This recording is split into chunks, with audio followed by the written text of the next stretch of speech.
Assalamualaikum warahmatullahi wabarakatuh. Waalaikumsalam warahmatullahi wabarakatuh. Saudara sebangsa dan setanah air, marilah kita memanjatkan puji syukur terhadap kehadirat Allah Subhanahu wa taala yang telah melimpahkan rahmat sehingga kita dapat berkumpul di ruangan ini. Indonesia akan segera menghadapi babak baru yang akan merubah nasib bangsa Indonesia menjadi lebih baik. Merdeka! Merdeka! Maka dalam kesempatan ini kita akan menentukan dasar negara yang tepat untuk bangsa kita. Saya selaku Ketua BPUPKI dengan ini menyatakan membuka rapat penetapan dasar negara secara resmi.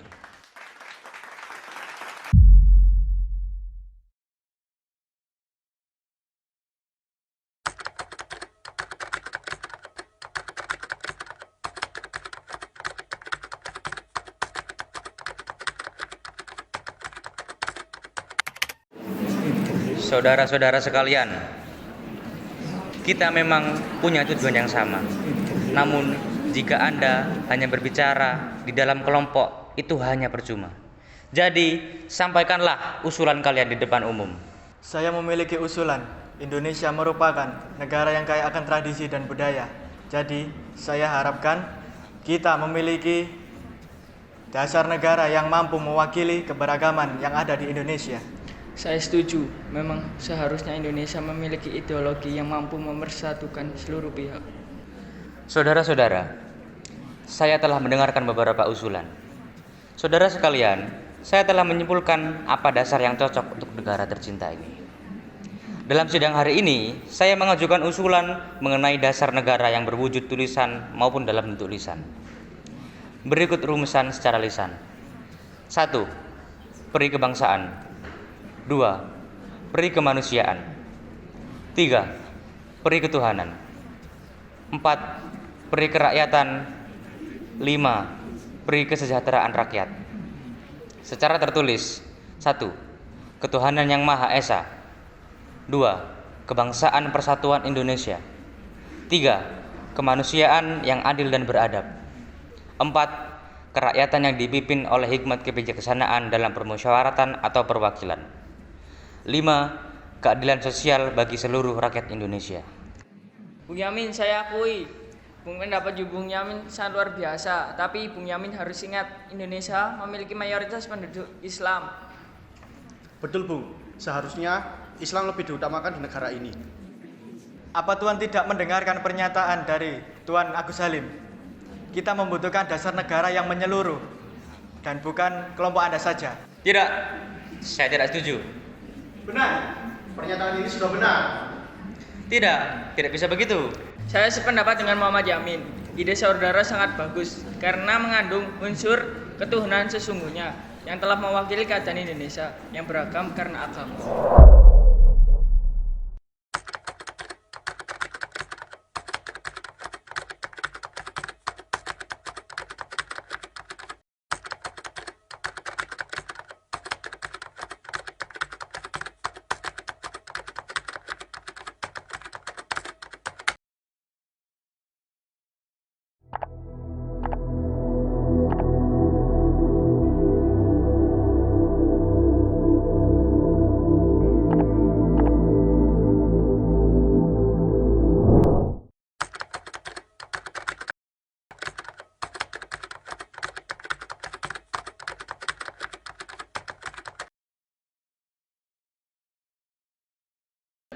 Terima kasih saudara-saudara sekalian telah tenang. Kita telah berkumpul di ruangan ini selama 3 hari hanya untuk membahas dasar negara. Kita masih belum mampu menghasilkan dasar negara yang baik dan cocok untuk negara kita yang tercinta ini. Setiap kelompok rapat masih saja egois dan lebih mementingkan kepentingan golongannya dibanding kepentingan umum. Kita tidak bisa seperti ini. Untuk itu, izinkan saya untuk menyampaikan usulan saya tentang dasar negara yang akan saya bacakan berikut ini. Kita telah berjuang melawan penjajah. Kita telah bersatu untuk memperjuangkan tanah air tercinta. Maka haruslah kita tanamkan rasa persatuan pada diri generasi-generasi kita. Hal ini merupakan alasan budi pertama, yaitu 1. Kebangsaan Indonesia. Kemudian, bangsa ini merupakan bangsa yang baru lahir. Maka haruslah untuk menjalin hubungan baik dengan negara lain. yang telah lebih dulu merdeka untuk menjalin hubungan ini di bidang sosial, ekonomi, dan politik. Hal ini merupakan dasar dari butir kedua, yaitu 2. Internasionalisme. Budaya dalam negara kita adalah merembukkan suatu masalah secara bersama-sama demi mencapai jalan keluar. Hal ini menjadi alasan butir ketiga, yaitu 3. Mufakat. Kita tahu bahwa bangsa kita telah dijajah, maka seluruh lapisan masyarakat bangsa kita harus merasakan apa yang dikatakan dengan merdeka. Hal ini menjadi alasan butir keempat, yaitu 4. Kesejahteraan sosial. Yang terakhir, kita semua beragama bukan? Maka kita harus memiliki pedoman, yaitu Tuhan. Namun bukan Tuhan dalam agama Islam saja, melainkan mencakup seluruh agama yang ada di Indonesia, yaitu ketuhanan yang Maha Esa. Demikian usulan dasar negara dari saya. Semoga dapat mewakili perasaan pendapat saudara-saudara sekalian. Merdeka, merdeka, merdeka.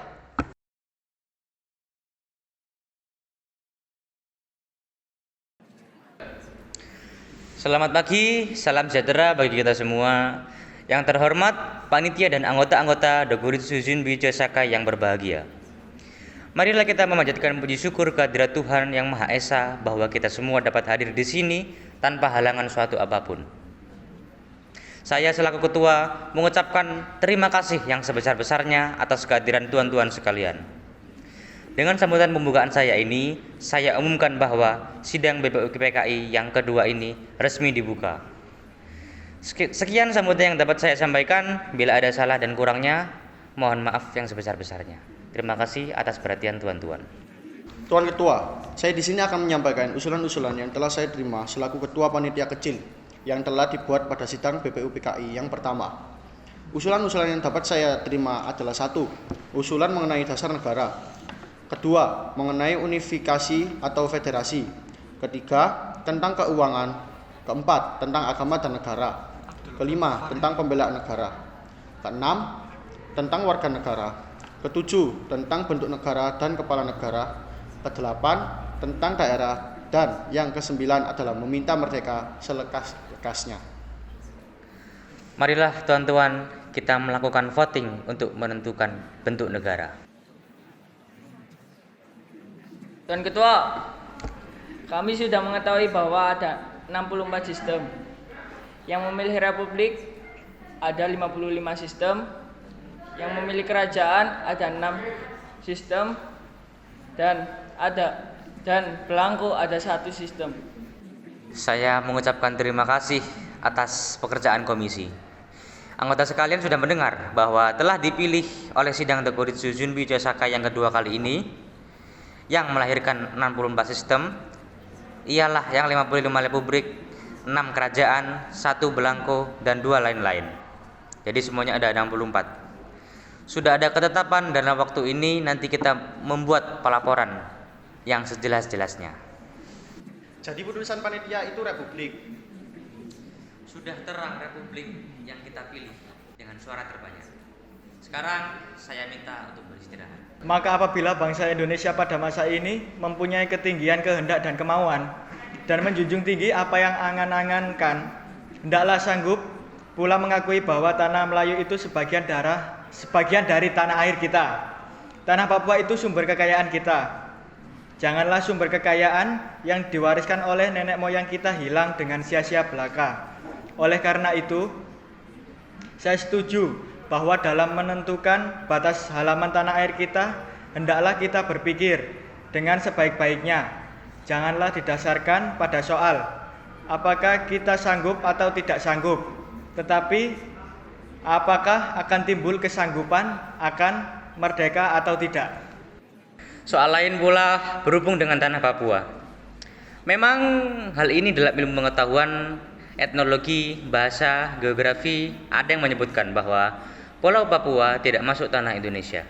Tetapi faham ini hanyalah dilahirkan oleh orang-orang yang mengarang buku yang bersangkutan. Tetapi ada juga faham-faham lain yang mengatakan bahwa seluruh Papua masuk Indonesia. Perkataan Indonesia dibuat oleh orang yang mempunyai faham yang mengatakan bahwa Indonesia melingkungi daerah Malaya dan Polinesia. Jadi Dengan sendirinya, pada waktu perkataan Indonesia lahir, dimaksudkan bahwa Papua masuk daerah Indonesia. Dalam ilmu strategi, alangkah besar bagi kedua-keduanya untuk menjaga sisi masing-masing. Artinya, kalau kita melihat batas kita di timur, ke Pulau Timur, saya setuju sekali dengan anggota yang terhormat Muhammad Yamin, yaitu agar pulau itu dimasukkan dalam lingkungan kita. Terletak Indonesia baru. Begitu pula Borneo Utara di mana terletak Sarawak, dan juga negara Papua bukanlah kita meminta, tetapi hal itu beralaskan kebangsaan. Kalau peperangan sudah berakhir dan kemenangan akhir telah tercapai, kita dapat melengkapkan aturan-aturan itu menjadi aturan-aturannya sesuai dengan keadaan pada waktu itu. Dengan permintaan Indonesia merdeka, ia seluas Indonesia Belanda dahulu.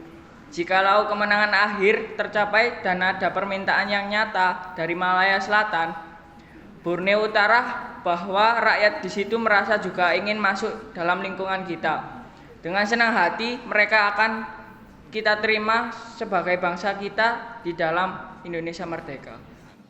Bagaimana kalau kita menambah Malaya? Ya, kita juga harus menambah Borneo Utara untuk masuk ke wilayah Indonesia. Ya, saya akan menambah Papua untuk masuk ke wilayah Indonesia. Kami juga akan menambah Timor, Portugis, supaya masuk ke wilayah Indonesia. Paduka Tuan Ketua, Undang-Undang Dasar Negara manapun tidak dapat dimengerti sungguh-sungguh. Maksudnya, Undang-Undang Dasar dari suatu negara, kita harus mempelajari juga bagaimana terjadinya teks itu. Harus diketahui keterangan-keterangannya, dan juga harus diketahui dalam suasana apa teks itu dibikin. Dengan demikian, kita dapat mengerti apa maksudnya undang-undang yang kita pelajari, aliran pikiran apa yang menjadi dasar undang-undang itu. Oleh karena itu, segala pembicaraan dalam sidang ini yang mengenai rancangan-rancangan undang-undang dasar ini sangat penting. Oleh karena segala pembicaraan di sini menjadi material, menjadi bahan historis, bahan interpretasi untuk menerangkan apa maksudnya undang-undang dasar ini.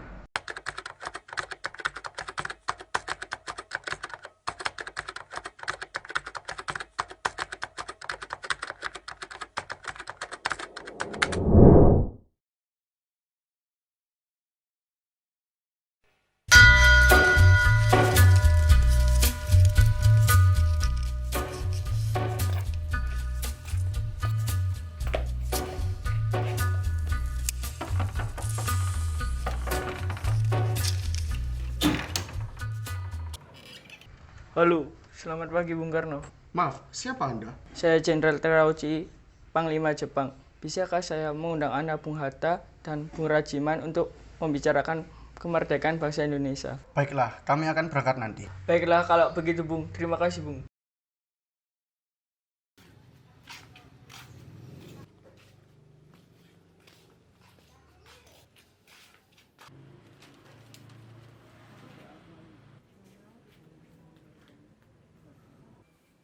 Di sini saya menyampaikan undangan Terauchi untuk kita untuk datang ke Dat Vietnam. Untuk apa kita ke sana? Kita di sana untuk membicarakan tentang kemerdekaan Indonesia.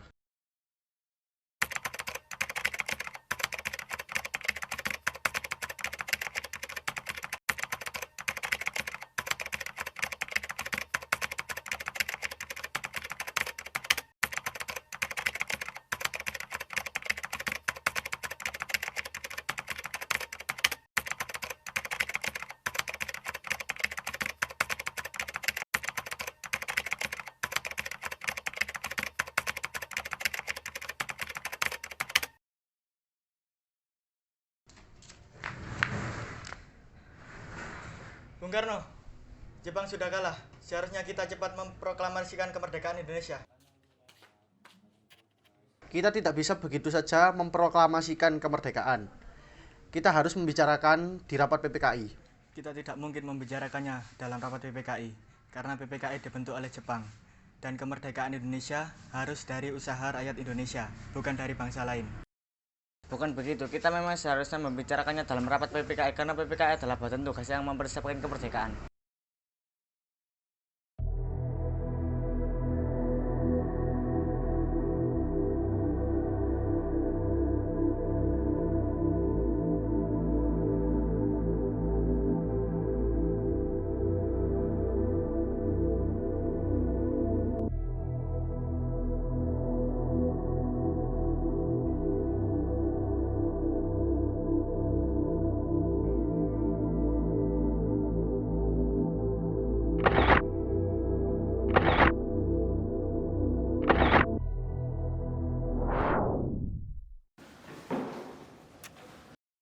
Ada apa ini? Apa maksudnya kami dibawa ke sini? Maksud kami agar Bapak segera memproklamasikan kemerdekaan. Saya kan sudah bilang, kemerdekaan Indonesia harus dibicarakan dalam rapat PPKI terlebih dahulu. Bapak benar, karena tugas persiapan kemerdekaan Indonesia adalah tugas PPKI. Lagi pula Bapak kan ketua PPKI. Bapak tidak mungkin mengambil keputusan tanpa memberitahu anggota PPKI yang lain.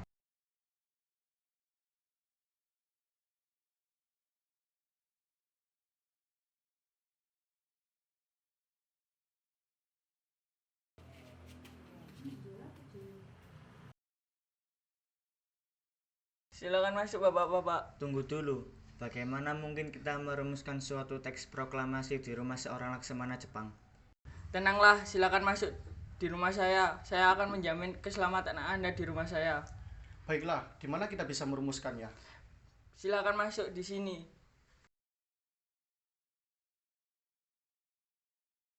Bagaimana kalau kita mengambil rumusan BPUPKI? Kami bangsa Indonesia dengan ini menyatakan kemerdekaan bangsa Indonesia. Menurut saya perlu ada pernyataan pengalihan kekuasaan seperti ini.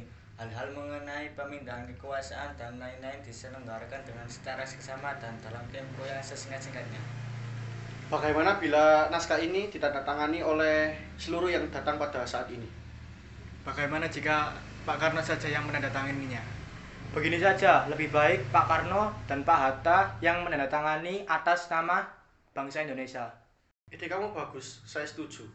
Bagaimana jika naskah ini diketik oleh saya?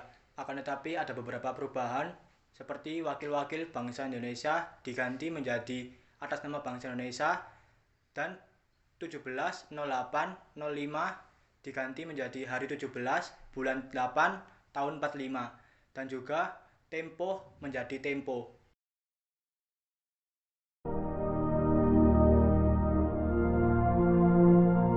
Proklamasi. Kami, bangsa Indonesia, dengan ini menyatakan kemerdekaan Indonesia.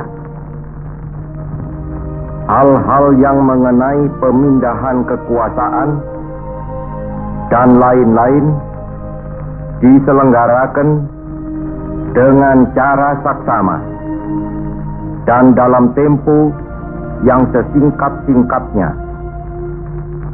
Jakarta, 17 Agustus 1945, atas nama bangsa Indonesia, Soekarno Hatta.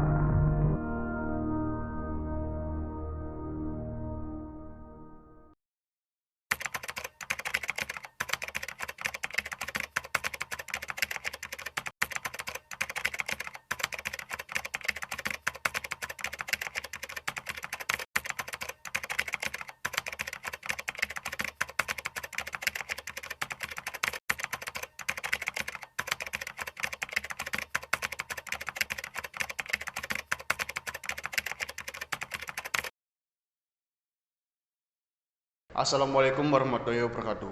Waalaikumsalam warahmatullahi wabarakatuh. Di sini kita akan membahas Undang-Undang Dasar 1945 serta dasar negara, memilih presiden dan wakil presiden, serta KNIP, Komite Nasional Indonesia Pusat, untuk membantu pekerjaan presiden sehari-hari. Ya, kami setuju.